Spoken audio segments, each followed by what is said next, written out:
ਗੱਲਬਾਤ ਅਸੀਂ ਕਰਨ ਜਾ ਰਹੇ ਹਾਂ ਰਾਮ ਪਵਾਰ ਹੋਣਾ ਦੇ ਨਾਲ।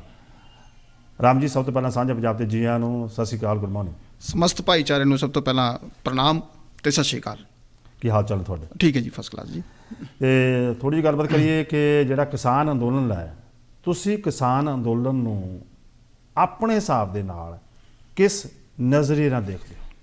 ਆਪਾਂ ਇਸ ਹਫਤੇ ਦੇ ਜਿਹੜੇ ਵੀ ਘਟਨਾਕ੍ਰਮ ਹੋਏ ਆ ਉਹਨਾਂ ਤੋਂ ਗੱਲਬਾਤ ਸ਼ੁਰੂ ਕਰ ਲੈਂਦੇ ਆ ਜੀ। ਟਵਿੱਟਰ ਹੋਏ ਜੀ ਬੜੇ, ਓਕੇ। ਉਰੇ ਵੀ ਇੱਕ ਪੌਰਨ ਸਟਾਰ ਤੋਂ ਲੈ ਕੇ ਪੌਪ ਸਟਾਰ ਤੱਕ ਟਵਿੱਟਰ ਹੋਏ ਜੀ। ਇੰਡੀਆ ਵੀ ਟਵਿੱਟਰ ਉਹਨਾਂ ਦੇ ਹੋਏ। ਲੋਕੀ ਕਹਿੰਦੇ ਪੇਡ ਹੈ, ਉਹ ਚਲੋ ਮੰਨ ਲੈਂਦੇ ਪੇਡ ਹੈ, ਪਰ ਇਹਨਾਂ ਦਾ ਕਿਸਾਨ ਅੰਦੋਲਨ ਤੇ ਕੀ ਇਫੈਕਟ ਪਾਊ? ਇਹ ਤੁਹਾਡੇ ਕਹਿਣ ਬਾਅਦ ਜਿਹੜੇ ਟਵੀਟ ਲੋਕਾਂ ਨੇ ਕੀਤੇ, ਟਵਿੱਟਰ ਵਾਰ ਜਿਹੜੀ ਹੈ, ਇਸ ਦਾ ਕਿਸਾਨ ਅੰਦੋਲਨ ਤੇ ਕੀ ਅਸਰ ਪੈ ਸਕਦਾ? ਮੈਂ ਦੱਸ ਦਿੰਦਾ ਜੀ। ਕਿਸਾਨ ਅੰਦੋਲਨ ਤੇ ਰੱਤੀ ਵਾਰ ਫਰਕ ਨਹੀਂ ਪੈਂਦਾ, ਕਿਉਂਕਿ ਸਮਾਜ, ਸਾਡਾ ਜਿਹੜਾ ਸਮਾਜ ਹੈ ਉਸ ਬੰਦੇ ਦੀ ਗੱਲ ਦਾ ਵਜਨ ਹੁੰਦਾ ਔਰ ਉਸ ਬੰਦੇ ਦੀ ਗੱਲ ਸੁਣੀ ਜਾਂਦੀ ਹੈ ਜਿਹਦਾ ਸਮਾਜ ਨੂੰ ਕੋਈ ਯੋਗਦਾਨ ਹੋਏ। ਤੇ ਆਜ਼ਾਦੀ ਹੈ ਜੀ, ਕਹਿ ਕੋਈ ਵੀ ਕੁਝ ਸਕਦਾ, ਅਸੀਂ ਵੀ ਕਹਿ ਸਕਦੇ ਹਾਂ, ਪਰ ਇਹਦਾ 1% ਫਰਕ ਨਹੀਂ ਪੈਣਾ। ਤੇ ਕਿਸਾਨ ਕਿੰਨੇ ਕੁ ਟਵਿੱਟਰ ਤੇ ਹੈ ਜੀ, ਉਹ ਵੀ ਨਹੀਂ ਫਰਕ ਪੈਂਦਾ ਜੀ। ਪਰ ਇੱਕ ਸਾਡੀ ਕਮਿਊਨਿਟੀ ਦੇ ਮੂਹਰੀ ਨੇ ਉਹ ਕੋਈ ਗੁਲਾਬ ਜਾਮਨ ਵਾਲਾ ਵੀ ਟਵੀਟ ਕਰਿਆ, ਤੇ ਉਹਨਾਂ ਨੂੰ ਆਪਣੀ ਸੋਚ, ਜੇ ਉਹਨਾਂ ਦਾ ਵਿਜ਼ਨ ਬੜਾ ਹੈ ਜੀ, ਤੇ ਉਹਨਾਂ ਨੂੰ ਇਹ ਚੀਜ਼ ਨਹੀਂ ਕਰਨੀ ਚਾਹੀਦੀ, ਮੇਰਾ ਇਹ ਕਹਿਣਾ ਹੈ ਜੀ। ਉਸ ਤੋਂ ਬਾਅਦ ਹੁਣ ਪ੍ਰਧਾਨ ਮੰਤਰੀ ਜੀ ਟਰੂਡੋ ਨੇ ਭਾਰਤ ਦੇ ਪ੍ਰਧਾਨ ਮੰਤਰੀ ਨਾਲ ਗੱਲ ਕਰੀ, ਵੈਕਸੀਨ ਚਾਹੀਦੀ ਹੈ ਜੀ। ਤੇ ਇੱਕ ਰਾਜਾ ਉਹ ਸਾਰੀ ਆਪਣੀ ਜਨਤਾ ਦਾ, ਪਬਲਿਕ ਦਾ ਸੋਚਦਾ ਹੈ ਜੀ, ਪ੍ਰਜਾ। ਹੁਣ ਉਹਨੇ ਪੂਰੇ ਕੈਨੇਡੀਅਨ ਪਬਲਿਕ ਦਾ ਸੋਚਿਆ ਵੀ ਵੈਕਸੀਨ ਅੱਜ ਕੀ ਜ਼ਰੂਰਤ, ਸਭ ਤੋਂ ਜ਼ਿਆਦਾ ਜ਼ਰੂਰਤ ਹੈ ਜੀ ਵੈਕਸੀਨ ਦੀ ਜੀ। ਤੇ ਆਪਣੇ ਵਾਲੇ ਪ੍ਰਧਾਨ ਮੰਤਰੀ ਨੇ ਰਿਕੁਐਸਟ ਕਰੀ, ਉੱਧਰ ਵਾਲਿਆਂ ਨੇ ਵੀ ਉਹਨਾਂ ਨੂੰ ਪੋਜ਼ੀਟਿਵ ਰਿਸਪੌਂਸ ਦਿਆ। ਤੇ ਹੁਣ ਮੁੱਦਾ ਇਹ ਆਉਂਦਾ ਵੀ ਇਹਦੇ ਵੀ ਮੈਂ ਸੁਣ ਰਿਹਾ ਸੀਗਾ ਪਿਛਲੇ ਹਫ਼ਤੇ ਹੀ ਰੇਡੀਓਜ਼ 'ਤੇ, ਉਹ ਇਹਨੂੰ ਵੀ ਕਟਾਸ਼ ਕਰ ਰਹੇ ਆ ਜੀ ਵੀ ਟਰੂਡੋ ਨੂੰ ਰਿਕੁਐਸਟ ਨਹੀਂ ਕਰਨੀ ਚਾਹੀਦੀ ਸੀ, ਕਿਉਂਕਿ ਸਾਡਾ ਇੱਕ ਮਾਈਂਡ ਸੈਟ ਹੁੰਦਾ ਵੀ ਜੇ ਮੇਰੀ ਪਸੰਦ ਦੀ ਗੱਲ ਹੋਏ, ਰਿਕੁਐਸਟ ਕਾਹਦੀ ਨਹੀਂ ਕਰਨੀ ਚਾਹੀਦੀ, ਵੀ ਨਹੀਂ ਕਰਨੀ ਚਾਹੀਦੀ ਵੈਕਸੀਨ ਵਾਸਤੇ। ਤੇ ਸਾਡਾ ਇੱਕ ਮਾਈਂਡ ਸੈਟ ਹੁੰਦਾ ਜੀ ਵੀ ਮੇਰੇ ਅਕੋਰਡਿੰਗ ਚੱਲੇ, ਵੀ ਜੇ ਮੈਂ ਜਿਹੜੀ ਚੀਜ਼ ਮੈਨੂੰ ਫਿੱਟ ਬੈਠਦੀ ਹੈ ਉਹਦੇ ਅਕੋਰਡਿੰਗ ਚੱਲੇ, ਵੀ ਮੇਰੀ ਸਿਆਸਤ ਇਹਦੇ ਫਿੱਟ ਬੈਠਦੀ ਹੈ ਤੇ ਇਹ ਗੱਲ ਹੋਏ, ਨਹੀਂ ਤਾਂ ਨਾ ਹੋਏ। ਠੀਕ ਹੈ ਨਾ ਜੀ। ਤੇ ਉਹਨਾਂ ਨੇ ਪੋਜ਼ੀਟਿਵ ਰਿਸਪੌਂਸ ਦਿਆ ਜੀ। ਤੇ ਉਹ ਪੋਜ਼ੀਟਿਵ ਬੰਦੇ ਨੇ ਮੈਨੂੰ ਕਿਹਾ ਵੀ ਇਹਨੇ ਆਪਾਂ ਉਰੇ ਕਹਿ ਰਹੇ ਹਾਂ ਵੀ ਕਿਸਾਨ ਅੰਦੋਲਨ ਨੂੰ ਕੈਨੇਡਾ ਇਫੈਕਟ ਕਰ ਰਿਹਾ, ਵੀ ਉਹਨਾਂ ਨੂੰ ਇੱਦਾਂ ਨਹੀਂ ਕਰਨਾ ਚਾਹੀਦਾ, ਮੋਦੀ ਸਾਹਿਬ ਨੂੰ ਜਾਂ ਜੋ ਵੀ ਹੈ। ਇਹ ਵੀ ਸਾਡਾ ਕਲਚਰ ਤੇ ਸੱਭਿਆਚਾਰ ਹੈ, ਸਾਡੇ ਬਲੱਡ 'ਚ ਹੈ ਵੀ ਜੇ ਸਾਡੇ ਕੋਲ ਕੁਛ ਹੈ ਤੇ ਅਗਲੇ ਵਾਲਾ ਜ਼ਰੂਰਤਮੰਦ ਹੈ ਤੇ ਉਹਨੂੰ ਉਹ ਦੇਣਾ ਚਾਹੀਦਾ ਜੀ। ਤੇ ਕੈਨੇਡਾ ਦਾ ਸਾਡੇ ਉੱਪਰ ਅਹਿਸਾਨ ਹੈ ਜੀ, ਉਸਨੇ ਸਾਨੂੰ ਉਰੇ ਸੰਭਾਲਿਆ ਹੋਇਆ, ਰੋਟੀ ਦੀ ਹੋਈ ਹੈ। ਤੇ ਹਿੰਦੁਸਤਾਨ ਦਾ ਕੁਛ ਇੱਕ ਉਹਨੇ ਕਹਿ ਸਕਦੇ ਵੀ ਬੋਝ ਪਾਪੂਲੇਸ਼ਨ ਵਾਲਾ ਉਹ ਘਟਾਇਆ ਹੋਇਆ ਹੈ। ਤੇ ਹਿੰਦੁਸਤਾਨ ਦਾ ਜ਼ਿਆਦਾ ਫਰਜ਼ ਬਣਦਾ ਵੀ ਜੇ ਉਹਦੇ ਕੋਲ ਕੋਈ ਚੀਜ਼ ਹੈ ਤੇ ਉਹ ਆਪਣਾ ਕੈਨੇਡਾ ਨੂੰ ਦੇ। ਤੇ ਸਾਡਾ ਸੰਸਕ੍ਰਿਤੀ ਹੈ ਜੀ, ਬਾਬੇ ਨਾਨਕ ਨੇ ਹੈ ਤੇਰਾ ਹੀ ਤੇਰਾ, ਵੀ ਜੇ ਜੋ ਮੇਰੇ ਕੋਲ ਹੈ, ਜੇ ਮੈਂ ਦੇ ਸਕਦਾ ਉਹ ਮੈਨੂੰ ਦੇਣਾ ਚਾਹੀਦਾ। ਠੀਕ ਹੈ ਜੀ। ਤੇ ਆਪਾਂ ਪਿੱਛੇ ਹਿਸਟਰੀ 'ਚ ਜਾਈਏ, ਕਈ ਵਾਰ ਹਮਾਯੂ ਨੂੰ ਇੱਕ ਰਾਣੀ ਨੇ ਰੱਖੜੀ ਭੇਜੀ ਜੀ, ਉਹ ਮੁਸੀਬਤ ਸੀਗੀ, ਹਮਾਯੂ ਉਹਨੂੰ ਛੱਡ ਕੇ ਉਹਦੀ ਮਦਦ ਕਰਨ ਆ ਗਏ ਜੀ। ਪ੍ਰਿਥਵੀਰਾਜ ਚੌਹਾਨ ਨੇ ਗੋਰੀ ਨੂੰ 17 ਵਾਰ ਮਾਫ਼ ਕਰਤਾ ਸੀਗਾ, ਕਿ ਉਹਦੇ ਕੋਲ ਉਹੀ ਸੀਗੀ ਮਾਫ਼ੀ ਦੇਣ ਨੂੰ। ਤੇ ਹੁਣ ਜੇ ਹਿੰਦੁਸਤਾਨ ਕੋਲ ਦਵਾਈ ਹੈ ਤੇ ਉਹ ਦਵਾਈ ਦੇ ਦੂਗਾ ਜੀ।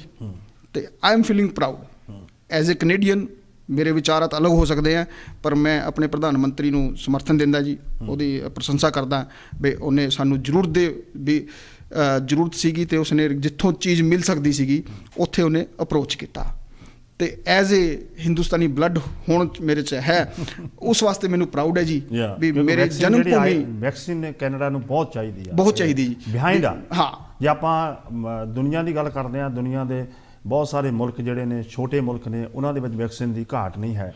ਪਰ ਕੈਨੇਡਾ ਵਰਗੇ ਮੁਲਕ ਦੇ ਵਿੱਚ ਵੈਕਸੀਨ ਬਿਹਾਈਂਡ ਹੋਣਾ, ਜਿਹੜਾ Canada should produce own, Canada ਨੂੰ ਆਪਣੀ ਵੈਕਸੀਨ ਪਾਉਣੀ ਚਾਹੀਦੀ। ਆਪਾਂ ਉਸ 'ਚ ਵੀ ਨਹੀਂ ਜਾ ਸਕਦੇ, ਕਿਉਂਕਿ ਸਾਡੀ ਇਮੇਜ, ਅਸੀਂ ਸੋਚ ਲਈਏ ਆਪਾਂ ਉਰੇ ਵੀ 2% ਹੈ। ਜੇ ਅਸੀਂ ਸੋਚ ਲਈਏ ਵੀ ਰਨਿੰਗ ਕੰਟਰੀ, ਨੋ, ਇੱਕ ਪਰਟੀਕੂਲਰ ਏਰੀਆ 'ਚ ਅਸੀਂ ਦਿਖਦੇ ਹਾਂ ਕਿਉਂਕਿ ਆਪਾਂ ਉਰੇ ਐਗਜ਼ਿਸਟ ਕਰਦੇ ਹਾਂ। ਅਦਰਵਾਈਜ਼ ਆਲ ਓਵਰ ਕੈਨੇਡਾ ਦੀ ਪੋਪੂਲੇਸ਼ਨ ਦਾ ਵੀ ਸਾਰੇ ਇੰਡੀਅਨ ਜਿਹੜੇ ਹੈ ਜੀ ਉਹ 2% ਹੀ ਹੈ ਜੀ, ਹੈ ਨਾ। ਤੇ ਉਹ ਤਾਂ ਸਾਰਿਆਂ ਦਾ ਸੋਚਣਾ ਜੀ, ਆਪਾਂ ਪਰ ਇਹੋ ਜਿਹੀ ਹਰਕਤਾਂ ਨਾ ਕਰ ਦਈਏ ਵੀ ਉਹ 98% ਉਰੇ ਵੀ ਸਾਡੇ ਐਂਟੀ ਹੋ ਜਾਣ। ਤੇ ਸਾਨੂੰ ਬੜਾ ਸੂਝ-ਬੂਝ ਕਰਨਾ ਚਾਹੀਦਾ। ਵੈਕਸੀਨ ਵਾਲਾ ਵੀ ਕਹਿਣਾ ਨਹੀਂ ਚਾਹੀਦਾ ਜੇ ਖੁੱਲੂਗਾ ਉਹ ਵੀ ਹੋ ਸਕਦਾ ਕਮਿਊਨਿਟੀ ਤੇ ਲਾਂਛਣ ਆ, ਉਹ ਅਲੱਗ ਇਸ਼ੂ ਹੋ ਜਾਂਦਾ ਜੀ। ਹੁਣ ਆਪਾਂ ਆਉਂਦੇ ਜੀ ਕਿਸਾਨ ਅੰਦੋਲਨ ਤੇ। ਕਿਸਾਨ ਅੰਦੋਲਨ ਦਾ ਮਕਸਦ ਹੈ ਵੀ ਕਿਸਾਨ ਦੀ ਹਾਲਤ ਸੁਧਰੇ ਜੀ। ਉਹਦਾ ਕੁਝ ਵੈਲਫੇਅਰ ਹੋ ਜਾਏ, ਕੁਝ ਉਹਦੀ ਆਰਥਿਕ ਮਦਦ ਹੋ ਜਾਏ, ਕੁਝ ਸੁਧਰ ਜਾਏ, ਹੈ ਨਾ। ਇਹ ਵੀ ਸੱਚ ਹੈ ਜੀ ਬਾਬੂ ਸਾਹਿਬ ਵੀ ਰਿਫੋਰਮ ਵਾਸਤੇ ਬਦਲਾਵ ਜ਼ਰੂਰੀ ਹੈ। ਗੌਰਮੈਂਟ ਬਿੱਲ ਲੈ ਕੇ ਆਈ, ਸਾਨੂੰ ਵੀ ਪਸੰਦ ਨਹੀਂ ਹੈ ਤੇ ਗੌਰਮੈਂਟ ਜੇ ਕਹੇ ਵੀ ਉਹ 1.5 ਸਾਲ ਕਹਿ ਰਹੀ ਹੈ, ਮੇਰੇ ਆਪਣੇ ਵਿਚਾਰਾਤ ਹੈ ਵੀ ਉਹ 3 ਸਾਲ ਵਾਸਤੇ ਜੇ ਹੋਲਡ ਕਰ ਦੇ ਤੇ ਕਿਸਾਨਾਂ ਨੂੰ ਅੱਛਾ। ਹੋਰ ਲੋਕਤੰਤਰ 'ਚ ਕੀ ਹੈ ਜੀ, ਲੱਠ ਨਾਲ ਫੈਸਲੇ ਨਹੀਂ ਹੁੰਦੇ, ਅੜੀ ਨਾਲ ਫੈਸਲੇ ਨਹੀਂ ਹੁੰਦੇ, ਉਹ ਤਾਂ ਔਨ ਦਾ ਟੇਬਲ ਹੋਣੇ ਆ। ਵਿਚਾਰਾਂ ਦੀ ਸਾਂਝ ਪਊਗੀ, ਫਿਰ ਕੋਈ ਨਾ ਕੋਈ ਸੋਲੂਸ਼ਨ ਨਿਕਲੂਗਾ। ਤੇ ਕਿਸਾਨ ਲੀਡਰ ਜੇ ਮੁਰੀ ਹੈ, ਉਹਨਾਂ ਨੂੰ ਕੀ ਕਰਨਾ ਚਾਹੀਦਾ, ਜੇ ਸਰਕਾਰ ਕਹਿੰਦੀ ਹੈ ਵੀ 3 ਸਾਲ ਹੋਲਡ ਕਰਕੇ ਉਹਦਾ ਗਰਾਊਂਡ ਬਣਾ ਕੇ, ਕਿਉਂਕਿ ਬਦਲਾਵ ਤਾਂ ਜ਼ਰੂਰੀ ਹੈ ਪਰ ਸਾਡਾ ਕਿਸਾਨੀ ਨਾਲ ਐਡਵਾਂਸ ਨਹੀਂ ਹੈ ਹੁਣੇ, ਤੇ ਉਹ 3 ਸਾਲਾਂ 'ਚ ਗਰਾਊਂਡ ਬਣਾਉਣ, ਫਿਰ ਹੌਲੀ ਹੌਲੀ ਉਸ 'ਚ ਜਿਹੜੇ ਆਪਾਂ ਨੂੰ ਬਦਲਾਵ ਚਾਹੀਦੇ ਆ ਉਹ ਬਦਲਾਵ ਕਰਕੇ ਇੰਪਲੀਮੈਂਟ ਕਰਨ। ਤੇ ਸਭ ਤੋਂ ਮੇਨ ਚੀਜ਼ ਕੀ ਹੈ, ਤੁਸੀਂ ਇਹ ਕਹਿੰਦੇ ਹੋ ਕਿ ਜਿਹੜੇ ਬਿੱਲ ਹੈ ਜੇ ਸਰਕਾਰ 3 ਸਾਲ ਲਈ ਹੋਲਡ ਕਰਨਾ ਚਾਹੁੰਦੀ ਹੈ ਤਾਂ ਫਿਰ ਜਿਹੜਾ ਹੈ 3 ਸਾਲ ਲਈ ਜੇ ਹੋਲਡ ਕਰਦੇ ਆ ਤਾਂ ਫਿਰ ਜਿਹੜੇ ਨੇ ਕਿਸਾਨਾਂ ਨੂੰ ਮੂਵ ਔਨ ਕਰਨਾ ਚਾਹੀਦਾ। ਫਿਰ ਕਿਸਾਨਾਂ ਨੂੰ ਐਗਰੀ ਹੋਣਾ ਚਾਹੀਦਾ ਜੀ। ਉਹ ਐਗਰੀ ਕਿਸ ਚੀਜ਼ ਨਾਲ ਹੋਣਾ ਚਾਹੀਦਾ, ਆਪਣੀ ਟਰਮ ਐਂਡ ਕੰਡੀਸ਼ਨਾਂ ਤੇ। ਸਭ ਤੋਂ ਬੜੀ ਟਰਮ ਐਂਡ ਕੰਡੀਸ਼ਨ ਕੀ ਹੈ ਜੀ, ਹੁਣ ਜਿਹੜਾ ਇੰਡੀਆ 'ਚ ਫਾਰਮਰ ਹੈ 80% ਫਾਰਮਰ 5 ਏਕੜ ਤੋਂ ਘੱਟ ਵਾਲਾ ਫਾਰਮਰ ਹੈ। ਉਹ ਵਿਚਾਰਾ ਨਾ ਤਾਂ ਲੋਨ ਲੈਂਦਾ ਨਾ ਉਹਨੂੰ ਮਿਲਦਾ ਜੀ ਫੈਸਿਲਿਟੀ ਵੀ ਉਹ ਬੜੇ ਵਾਲੇ ਹੈ ਨਾ।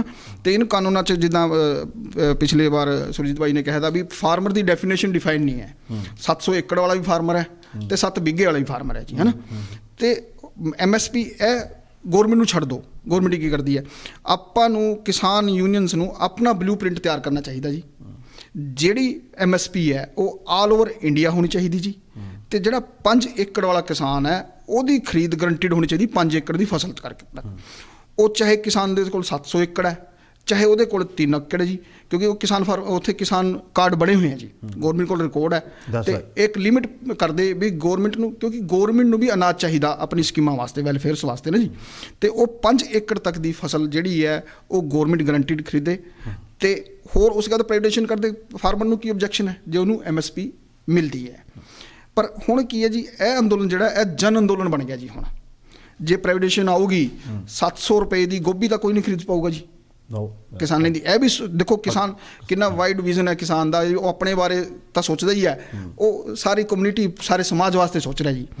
ਉਸ MRP ਵੀ ਹੋਣਾ ਚਾਹੀਦਾ ਜੀ, ਵੀ ਜਿਹੜਾ MRP ਮੈਕਸਿਮਮ ਰਿਟੇਲ ਪ੍ਰਾਈਸ ਹੈ ਉਹ ਵੀ ਹੋਣਾ ਚਾਹੀਦਾ।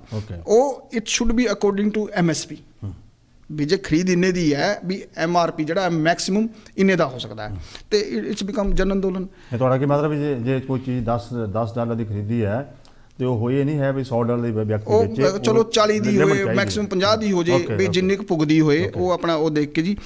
ਤੇ ਕਿਸਾਨਾਂ ਨੂੰ ਗੌਰਮੈਂਟ ਦੀ ਵੀ ਮਿਹਨਤਾਂ ਕਰਨ ਦੀ ਜ਼ਰੂਰਤ ਨਹੀਂ ਹੈ ਜੀ ਇਸ 'ਚ। ਹੁਣ ਪੋਲੀਟੀਕਲ ਇਨਵੋਲਵਮੈਂਟ ਇਸ 'ਚ ਹੋਗੀ ਜੀ, ਹੈ ਨਾ। ਤੇ ਜੇ 3 ਸਾਲ ਹੋਲਡ ਹੋ ਗਿਆ, ਕਿਸੇ ਵੀ ਗੌਰਮੈਂਟ ਦੀ ਹਿੰਮਤ ਨਹੀਂ ਹੈ ਵੀ ਜੇ ਉਹ ਕਿਸਾਨਾਂ ਦੇ ਫੇਵਰ 'ਚ ਨਾ ਹੋਏ ਤੇ ਕਾਨੂੰਨ ਲਿਆਏ।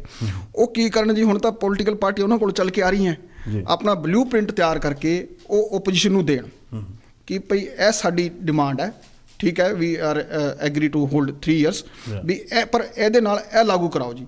ਸੈਸ਼ਨ ਬੁਲਾਉਣ, ਆਲ ਪਾਰਟੀ ਮੀਟਿੰਗ ਬੁਲਾਉਣ ਅਤੇ ਫੈਸਲਾ ਹੋ ਜਾਊਗਾ ਜੀ। ਅਤੇ ਸਾਰੇ ਖੁਸ਼ੀ।